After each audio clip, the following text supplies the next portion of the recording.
Hello and welcome to another episode of Drive with the Guru. This is your host, Ricky Cadden Symbian Guru, and today I've got so much cool stuff to play with. You can hear one of them turning on right now. So no hesitation, I want to get started. The first thing is I have a new headset. Love Bluetooth headsets. So this one is actually the BlueAnt Z9i, and you can see it's really rather small. And I just got this in the mail yesterday, so I haven't even had time to pair it up or anything. But it's got a very big button back here, which is your multifunction button. I don't know if you can see, these volume keys on the top side are huge, massive. And this headset actually has two microphones, which it uses for even better noise cancellation when you're using it. So I'll be testing this out with various different scenarios to see just how quiet it can make things. But it's very comfortable. It just goes over your ear and then fits in just a little bit like that. Very comfortable, very lightweight. I can't even feel that like I have a headset over there. It's very light. So I'm really a fan of that.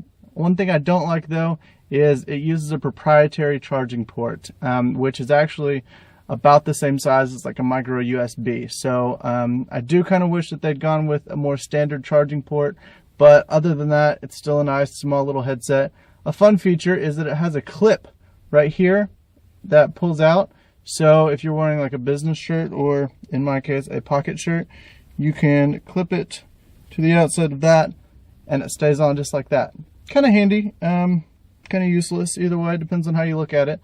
But that is the BlueAnt Z9i, and obviously you can change it around to use it on either ear or whatever you want to do. So that's that. The next thing that I've got, which is kind of cool, and you've already seen this here on Drive with the Guru, but I also have a Nokia E66. This one was just announced a couple weeks ago, and it is obviously an E series. This is the gray version, and I have a couple of different thoughts than .6 had. She is absolutely in love with the phone.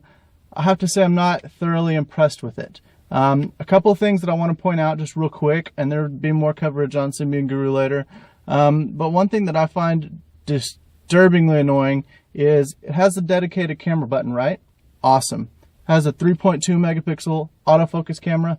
Again, awesome. However, watch what doesn't happen when you press the camera button. Pressing it, holding it, pressing, nothing happens. Why does that not launch the camera application? Why do I need to waste another shortcut for the camera key? Completely ridiculous. Nokia, please, please, please fix that with an update. It's just beyond my reasoning why I can't see that would work. So one thing I do want to show you though is the switch. The switch themes, and I don't know if you can even see the display in here, is it allows you to switch really easily the active standby from home to personal and back again. There's only two that you can switch from, so you can't set up like 4 if you wanted to. But as you'll see, when you press it, it takes a couple seconds, but it actually switches everything. The theme, the background, all of your shortcuts up here, and the stuff that you see in the active standby list. So keeps wanting to make a Wi-Fi connection. Very neat. I like that feature, and I've actually been using it quite a bit while I've been testing the phone. More to come on this one. Definitely soon. I'll have the full review up on Mobile Burn, and again, .6 has plenty of coverage to go over on that.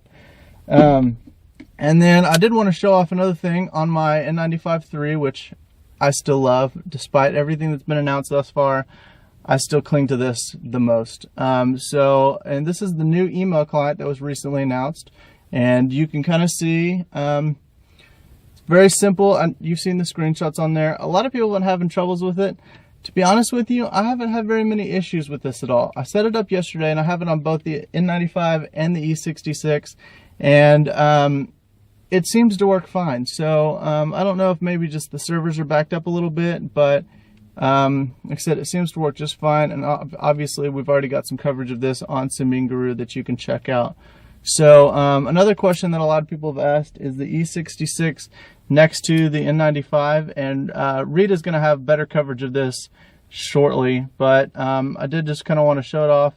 The E66 is taller and about the same width, but obviously you can tell the E66 is much, much thinner, almost in half really, if you hold them next to each other. So big fan of that.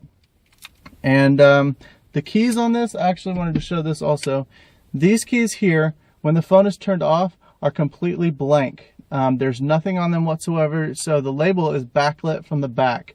There's no label printed on the keys, and I really think that's a nice touch. Very fancy, very sophisticated looking, and it also obviously will not wear out as soon as the labels that are printed directly on the buttons. So I really like what Nokia did with that. And another odd thing that I've noticed is that the power key is a very bright red up in the top, and as Rafe Blanford pointed out to me on JQ, that's most likely due to wanting to make it stand out more, so that people are not wondering, specifically on a slider when other manufacturers are using the end key, users are wondering, how in the world do I turn this thing on? Well, now it's very obvious for you to find. So other than that, I do kind of like it. The screen transitions are really nice. It's a lot of melting into the next screen.